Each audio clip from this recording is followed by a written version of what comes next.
नमस्कार दोस्तों। आज मैं आपके सामने एक प्रेरक कहानी लेकर के प्रस्तुत हुआ हूँ। एक भिखारी एक दिन सुबह सुबह अपने घर से बाहर निकला। त्योहार का दिन था। आज गांव में बहुत भिक्षा मिलने की संभावना है। वो अपनी झोली में थोड़े से चावल के दाने डालकर बाहर आया। चावल के दाने उसने अपनी झोली में इसलिए डाले क्योंकि अगर झोली भरी हुई दिखाई देती है तो देने वाले दान बहुत आसानी से दे देते हैं।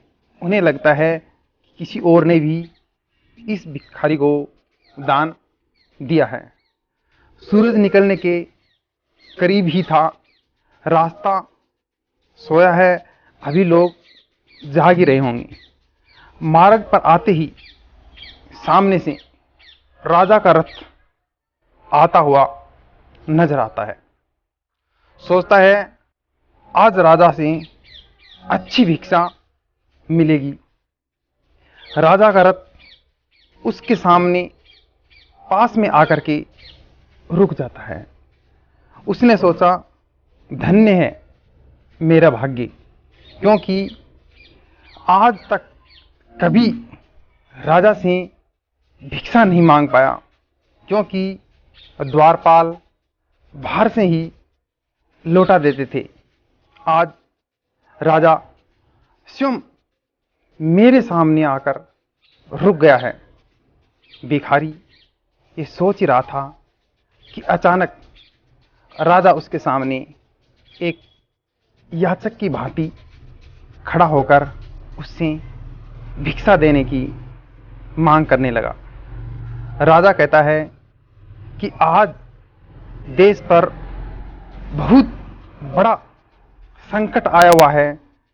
ज्योतिषियों ने कहा है कि इस संकट से उबरने के लिए यदि मैं अपना सब कुछ त्याग कर एक याचक की भांति भिक्षा ग्रहण करके लाऊंगा, तभी उसका उपाय संभव है।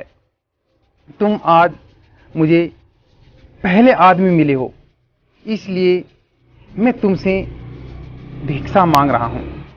यदि तुमने मना कर दिया तो देश का संकट टल नहीं पाएगा। इसलिए तुम मुझे भिक्षा में कुछ भी दे दो।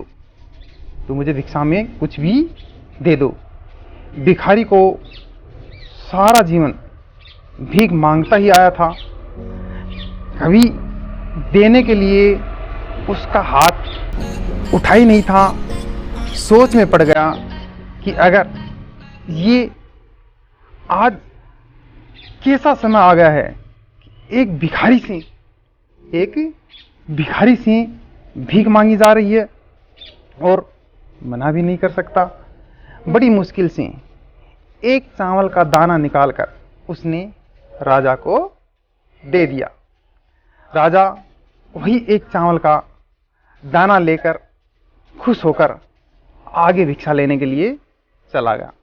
सबने उस राजा को बढ़ चढ़ करके भिक्षा दी, परंतु भिखारी को चावल के दाने जाने का गम सताने लगा। जैसे जैसे शाम को वह घर आया, भिखारी की पत्नी ने भिखारी की झोली पलटी तो उसमें भीख के अंदर एक सोने का चावल का दाना भी नजर आया।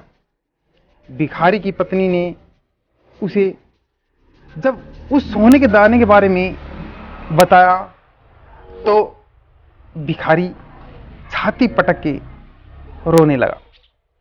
जब उसकी पत्नी ने रोने का कारण पूछा तो उसने सारी बातें उसे बताई।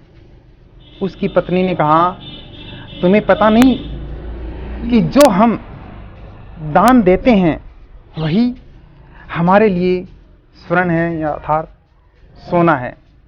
जो हम इकट्ठा कर लेते हैं वो सदा के लिए मिट्टी हो जाता है।